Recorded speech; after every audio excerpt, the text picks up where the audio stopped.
ഭഗവത്ഗീതയിൽ ഭഗവാൻ അർജുനന്റെ അടുത്ത് പറയുന്നുണ്ട്, മറ്റൊരാളുടെ ജീവിതം അനുകരിച്ച് പൂർണ്ണമായി ജീവിക്കുന്നതിനേക്കാൾ എത്രയോ ശ്രേഷ്ഠമാണ് അവനവൻ്റെ വിധിപ്രകാരം അപൂർണമായി ജീവിക്കുന്നത്.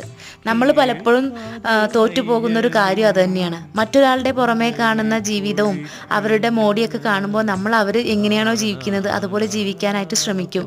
പക്ഷെ നമ്മളെപ്പോഴും അവിടെ പരാജയപ്പെട്ടു പോവുകയാണ് ചെയ്യുന്നത്. നമ്മളുടെ ഓരോ സോളിനും ഓരോ ലൈഫ് പർപ്പസ് ഉണ്ട്.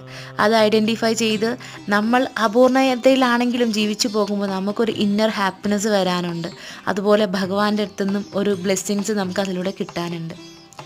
ഇന്ന് ഗുരുവായൂർ ഏകാദശി, അതോടൊപ്പം ഗീതാ ജയന്തി കൂടിയാണ്. ഭഗവാൻ അർജുനന് യുദ്ധത്തിന് നടുവിൽ നിന്നിട്ട് ഉപദേശിച്ച ആ മഹത്തായ സന്ദേശം നമുക്ക് ലഭിച്ച ദിവസം. എല്ലാവർക്കും ഗീതാ ജയന്തി ആശംസകൾ, ഗുരുവായൂർ ഏകാദശി ആശംസകൾ.